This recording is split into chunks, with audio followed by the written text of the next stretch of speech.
आजकल social media में एक मैंने अभियान देखा है, जागो हिंदू जागो, जागो हिंदू जागो। लेकिन मुझे समझ में नहीं आ रहा है हिंदू जाग के करेगा क्या। गोपाल मिश्रा जाग गए, गोली मार दी गई। कन्हैयालाल जाग गए थे, गला काट दिया गया था। उमेश कोल्हे जाग गए, उनको मार दिया। कमलेश तिवारी जाग गए, उनको मार दिया। चंदन गुप्ता उत्तर प्रदेश में जाग गए थे, तिरंगा यात्रा निकाल रहे थे, उनको मार दिया। और जिन हत्यारों ने मारा, आज तक न उनकी नागरिकता खत्म हुई, न उनको फांसी हुई, न उनकी 100% संपत्ति जब्त हुई। जो लोग कहते हैं जागो हिंदू जागो, वास्तव में हिंदुओं को जागना चाहिए, लेकिन हिंदू जाग के करेगा क्या। क्या हिंदुओं के जागने से भारत के मदरसे बंद हो जाएंगे? क्या हिंदुओं के जागने से भारत के मिशनरी स्कूल बंद हो जाएंगे? क्या हिंदुओं के जागने से भारत में घुसपैठिए अपने आप भाग जाएंगे? क्या हिंदुओं के जागने से जो मज़ारें बन रही हैं, अवैध निर्माण की होते जा रहे हैं सार्वजनिक स्थानों पे, हाईवे किनारे, रेलवे किनारे, जंगलों में, नदियों किनारे, वो मज़ारें बंद हो जाएंगी? क्या हिंदुओं के जागने से जो अवैध दरगाहें बनती चली जा रही हैं वो बंद हो जाएंगी? क्या हिंदुओं के जागने से जो पक्के कब्रिस्तान बनते चले जा रहे हैं वो बंद हो जाएंगे? क्या हिंदुओं के जागने से जो जगह जगह मस्जिदें बन रही हैं, जगह जगह चर्च बन रहे हैं, वो बंद हो जाएंगे क्या? क्या हिंदुओं के जागने से जो अंग्रेजों के समय में लाखों एकड़ जमीन चर्च को दे दिया था, वो वापस आ जाएगी क्या? क्या हिंदुओं के जागने से जो आज की डेट में 9.5-10 लाख एकड़ जमीन वक्फ बोर्ड कब्जा करके बैठा है, वो वापस आएगा क्या? इसमें जो कुछ मैं आपको समस्या बता रहा हूं, तो सब कानून बनाने से होगा। कानून बनेगा तब अवैध निर्माण रुकेगा, कानून बनेगा तब वक्फ बोर्ड की जमीन वापस आएगी, कानून बनेगा तब मिशनरियों को जो अंग्रेजों ने जमीन दिया वो वापस आएगी। जब तक कठोर कानून नहीं बनेगा तब तक जो है अवैध निर्माण जो सड़क किनारे, रेलवे किनारे, हाईवे किनारे, बस अड्डे किनारे, जंगल में हो रहे हैं, वो नहीं रुकेंगे। जब तक कानून नहीं बनेगा तब तक मदरसे नहीं बंद होंगे, जब तक कानून नहीं बदलेगा तब तक मिशनरी नहीं बंद होगी। कानून बनेगा, यूनिफॉर्म एजुकेशन, समान शिक्षा, मदरसे बंद हो जाएंगे, मिशनरी स्कूल बंद हो जाएंगे, समान शिक्षा लागू हो जाएगी। कानून बन जाएगा, सारी विदेशी कुरीतियां खत्म हो जाएंगी, गुलामी की जितनी कुरीतियां थी, गुलामी की कुप्रथाएं खत्म हो जाएंगी, समान नागरिक संहिता लागू हो जाएगी। तो हिंदू जाग के करेगा क्या? हिंदू के जागने से क्या धर्मांतरण रुक जाएगा? धर्मांतरण तब रुकेगा जब विदेशी फंडिंग रुकेगी, क्योंकि धर्मांतरण तो एक धंधा है। एक परिवार का धर्मांतरण कराने में आदमी को 1 लाख रुपए मिलता है। 5 आदमी को धर्मांतरण करा दिया महीने में, 5 लाख रुपए का उसका काम हो गया। अब 5 लाख रुपए मान लीजिए 2-2.5 लाख रुपए कन्वर्ट करने पे खर्च भी करना पड़ा, तभी 2-2.5 लाख रुपए की नेट सेविंग हो गई। तो ये तो अपने आप में एक रोजगार है धर्मांतरण। तो वो कैसे रुकेगा? जब हवाला की फंडिंग रुकेगी, एफसीआरए की फंडिंग रुकेगी। वो फंडिंग तब रुकेगी जब हवाला के खिलाफ कठोर कानून होगा, और एफसीआरए कानून जो 2010 में कांग्रेस ने बनाया वो खत्म करना पड़ेगा। आपको अगर धर्मांतरण रोकना है तो जो भारत के अंदर ब्लैक मनी जनरेट हो रही है उसके लिए उसको रोकना पड़ेगा। वो तभी रुकेगा जब 100 रुपए से बड़ी नोट बंद होगी और 5,000 रुपए से महंगे सामान का कैश लेन देन बंद होगा, तभी आपका ब्लैक मनी रुकेगा। और ब्लैक मनी रुकेगा तो धर्मांतरण रुकेगा। घुसपैठ तब रुकेगी जब घुसपैठियों के 100 और उनके मददगारों की 100% संपत्ति जब्त करने, नागरिकता खत्म करने, आजीवन कारावास, फांसी देने के लिए कानून बनेगा। धर्मांतरण तब रुकेगा जब धर्मांतरण कराने वाले और उनके मददगारों की 100% संपत्ति जब्त करने, नागरिकता खत्म करने, आजीवन कारावास, फांसी देने के लिए कानून बनेगा। क्या हिंदुओं के जागने से जनसंख्या नियंत्रण हो जाएगा क्या? हिंदू तो पहले 1-2 बच्चे कर रहे हैं। तो जनसंख्या जो विस्फोट हो रहा है, जो बम विस्फोट से भी ज्यादा खतरनाक है, वो तो तब रुकेगा जब जो हम दो हमारे दो ना माने, उसकी नागरिकता खत्म करने के लिए कानून बना दिया जाए। हिंदू यंग जनरेशन नशे में डूबती चली जा रही है, नशेड़ी बनती जा रही है। तो ड्रग स्मगलिंग तो तब रुकेगी जब नशा तस्करों और उनके मददगारों की 100% संपत्ति जब्त करने, नागरिकता खत्म करने और फांसी देने के लिए कानून बनेगा। सिंगापुर में है ऐसा कानून। भारत में सनातन संस्कृति कमजोर हो रही है, हमारे यंग जनरेशन कामुक होती जा रही है, अश्लीलता में डूबती चली जा रही है। वो क्यों डूब रही है? क्योंकि बाहर से फंडिंग आ रही है, पोर्नोग्राफी बढ़ रही है, रील में अश्लीलता के माध्यम से बढ़ रही है, अश्लील फूहड़ फिल्में बन रही हैं, फूहड़ सीरियल बन रहे हैं, फूहड़ नाटक खेले जा रहे हैं, फूहड़ गाने बन रहे हैं। ये फूहड़ता तब रुकेगी, हिंदुओं के जागने से नहीं रुकेगी। फूहड़ता तब रुक जाएगी, कानून बना दिया जाए, फूहड़ता रुक जाएगी। ऐसा कौन सा समस्या है जो कानून बना के ठीक नहीं की जा सकती? पत्थरबाजी होती है, हर त्योहार के पहले पत्थरबाजी हो जाती है, हिंदुओं के जागने से पत्थरबाजी कैसे रुक जाएगी? अरे पत्थरबाजी, अगर आप एक कठोर कानून बना दीजिए, पत्थरबाजी किया तो गए। जब तक कानून नहीं बनेगा तब तक पत्थरबाजी पे लगाम नहीं होगी। दुबई में कौन सी पत्थरबाजी होती है? चीन में कहां पत्थरबाजी होती है? अमेरिका में कहां पत्थरबाजी होती है? ये भारत में पत्थरबाजी होती है। इसका मतलब पत्थरबाजी बिलाइलाज समस्या नहीं। तो हम समस्या की बात नहीं कर रहे हैं, उसके मूल कारण की बात नहीं कर रहे, अस्थायी समाधान की बात नहीं कर रहे। हम इलेक्शन रिफॉर्म की बात नहीं करते कि मोदी जी को कह रहा था बोटी बोटी कर दूंगा, वो सांसद बन गया, अरे उसका मुकदमा डिसाइड हो गया होता, उसको सजा हो गई होती, सांसद बन ही नहीं पाता।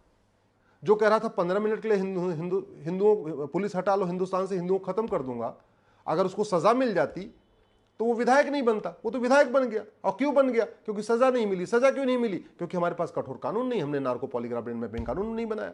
हम तो केवल गवाहों के आधार पर सजा करवाते हैं, और गवाह टूट जाते हैं, गवाह बिक जाते हैं, गवाह डरते हैं, गवाह खौफ खाते हैं। हमने इलेक्शन रिफॉर्म किया नहीं, हमने पुलिस रिफॉर्म किया नहीं, हमने जुडिशियल रिफॉर्म किया नहीं, हमने एडमिनिस्ट्रेटिव रिफॉर्म किया नहीं, हमने टैक्स रिफॉर्म किया नहीं, हमने एविडेंस रिफॉर्म किया नहीं, और हम उसकी बात भी नहीं करते, हम उसकी डिमांड भी नहीं करते। हम कहते जागो हिंदू, जागो जागो हिंदू जागो। मुझे तो अभी बताइए, भारत में जो जितनी समस्याएं चल रही, इसमें से कोई एक समस्या बताइए जो सिंगापुर में है। भारत में जितनी समस्या चल रही है, क्या ये सारी समस्याएं दुबई में है? क्या ये सारी समस्याएं कुवैत में है? क्या जितनी समस्याएं भारत में, ये सब अमेरिका में है क्या? जितनी समस्याएं भारत में हैं ये सिंगापुर में है क्या? जापान में है क्या? नहीं है ना। जितनी समस्याएं भारत में है वो चीन में है क्या? नहीं है ना। नहीं है तो क्यों नहीं है, ये सोचना पड़ेगा।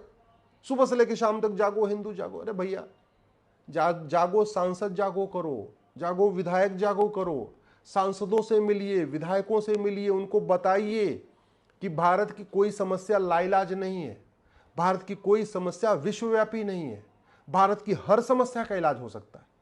जंगलों पे जो कब्जा हो रहा है, हाईवे के किनारे कब्जा हो रहा है, रेलवे के किनारे कब्जा हो रहा है, जगह जगह हो रहा है। क्यों हो रहा है? हमारा कानून घटिया है। बार बार आज की डेट में ट्रेन से चलना डरने लग गया। जब देखो तब ट्रेन के सामने कहीं पत्थर रख रहे हैं, कहीं लोहा रख रहे हैं, कहीं कुछ रहे हैं। लोग खौफ के मारे आज की डेट में ट्रेन से चलना बंद कर रहे हैं। धीरे धीरे लोग अपनी गाड़ी से चलने की सोच रहे हैं, ट्रेन से चलें, कहीं ट्रेन पलट ना जाए। ये इतना खौफ पैदा हो गया। क्यों? क्योंकि आज तक जिन लोगों ने ट्रेन पलटाने की साजिश किया, जिन लोगों ने ट्रेन के सामने लोहा रखा, पत्थर रखा, कुछ भी रखा, उसमें किसी की नागरिकता खत्म हुई? किसी को 10-20 साल सजा हुई क्या? कहते हैं जागो हिंदू जागो। ये बताइए, ये जो खान पान में पेशाब किया जा रहा है, मलमूत्र मिलाया जा रहा है, खान पान में थूका जा रहा है, जिन्होंने थूका या पेशाब किया या मलमूत्र मिलाया, उसमें किसी को 10-20 साल सजा हुई? किसी की नागरिकता खत्म हुई? किसी देश विरोधी नेता को 10-20 साल सजा हुई? देश विरोधी अभिनेता को 10-20 साल सजा हुई? किसी जासूस को आजीवन कारावास फांसी हुआ? किसी गद्दार को आजीवन कारावास फांसी हुआ क्या? नहीं हुआ। फिर जागो हिंदू जागो हिंदू जागो हिंदू करके क्या होगा? क्या भारत में जो देश विरोधी यूट्यूबर हैं, जो झूठ बोलते हैं, झूठे वीडियो बनाते हैं, उनको किसी को सजा हुई क्या?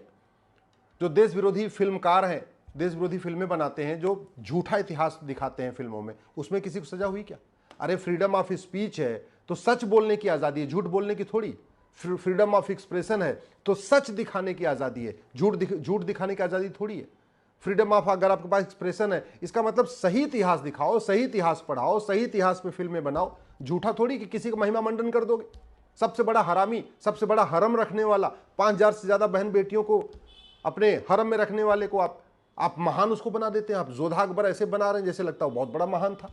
तो ये झूठा इतिहास जो दिखाया, झूठा इतिहास में फिल्म बनाया, सजा हुई क्या? नहीं। क्यों नहीं हुई? हमारे देश में झूठ बोलना, झूठी बात करना, झूठा लिखना, झूठा इतिहास बनाना, झूठी फिल्म बनाना, फूहड़ फिल्म बनाना, कुछ भी करना, सब कुछ फ्रीडम है, सब कुछ फ्रीडम है।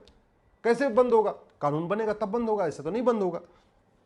भारत में जितने देश विरोधी एनजीओ चलाते हैं, उसमें किसी एनजीओ चलाने वाले को आजीवन कारावास फांसी हुआ क्या?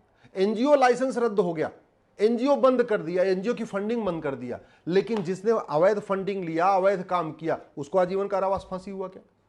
भाई 3-4 लाख एनजीओ के लाइसेंस कैंसिल हो गए, लेकिन सवाल यह है कि एनजीओ जो चला रहे थे उनका क्या हुआ? उनको तो कुछ नहीं हुआ।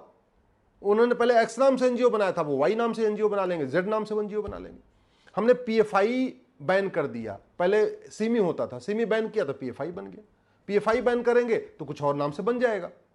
तो जब तक उस संगठन चलाने वाले व्यक्तियों को सजा नहीं होगी तब तो वो अलग अलग नाम से बनाते रहेंगे। जैसे लोग फर्जी क्या करते हैं, कंपनी बनाते रहते हैं, एक कंपनी बंद किया दूसरी कंपनी बंद किया तीसरी कंपनी बंद किया चौथी। तो ऐसे क्या होगा? आप एक संगठन बंद करेंगे दूसरा बना लेंगे, दूसरा बंद करेंगे तीसरा बना लेंगे। तो जब तक उस व्यक्ति को आप कठोर दंड नहीं देंगे, कानून का खौफ उसके अंदर नहीं पैदा करेंगे, तो बनाता रहेगा। जागो हिंदू जागो। नशा तस्करों को फांसी हिंदुओं के जागने से हो जाएगी क्या? मानव तस्करों को फांसी हिंदुओं के जागने से हो जाएगी क्या? अवैध निर्माण करने वालों को कठोर सजा हिंदुओं के जागने से हो जाएगी क्या? जो लोग बार बार कन्वर्ट करते हैं साम दाम दंड भेद द्वारा, उनको हिंदुओं को जागने से कठोर सजा हो जाएगी क्या?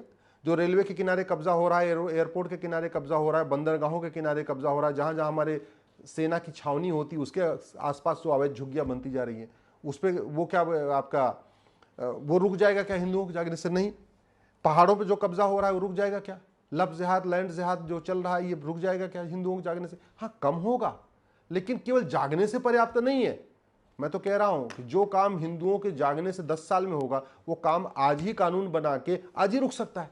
तो करना क्या चाहिए? कानून भी बनाइए। मैं नहीं कह रहा हूं हिंदुओं को नहीं जागना, जागना चाहिए, जरूर जागना चाहिए, समाज को जागृत होना चाहिए, लेकिन अकेले समाज के जागृत होने से काम नहीं चलेगा। जब तक कि आपके जब तक भारत में कानून का खौफ नहीं होगा, जब तक शिक्षा में संस्कार नहीं होगा, कानून का खौफ नहीं पैदा होगा, तब तक चीजें नहीं बदलेंगी। केवल जागो हिंदू जागो, जागो हिंदू जागो करने से, इसलिए मैं कहता हूं एजुकेशन सिस्टम बदलिए, गुलामी की शिक्षा व्यवस्था बदलिए, गुलामी की पुलिस व्यवस्था बदलिए, गुलामी की न्यायिक व्यवस्था बदलिए, गुलामी की प्रशासनिक व्यवस्था बदलिए, ये गुलामी की टैक्स व्यवस्था बदलिए, ये गुलामी की व्यापार व्यवस्था बदलिए, ये गुलामी की चुनाव व्यवस्था बदलिए, ये गुलामी की विधायिका बदलिए, गुलामी की न्यायपालिका को बदलिए, गुलामी की कार्यपालिका जो पद्धति उसको बदलिए, इसका चेंज करना पड़ेगा। और भारत की कोई भी समस्या लाइलाज नहीं है, भारत की कोई भी समस्या विश्वव्यापी नहीं है, हर समस्या का इलाज हो सकता है। और मैं कह रहा हूं 80% समस्याओं का समाधान केवल और केवल नियम कानूनों को बदल के हो सकता है। मैं गारंटी के साथ कहता हूं, मैं ऐसे कानून बना सकता हूं जिससे 5 साल के अंदर भारत की 80% समस्याएं खत्म हो जाएंगी। लेकिन सवाल यह है, कानून बनाना पड़ेगा, कानून के बदले बिना कुछ नहीं होगा।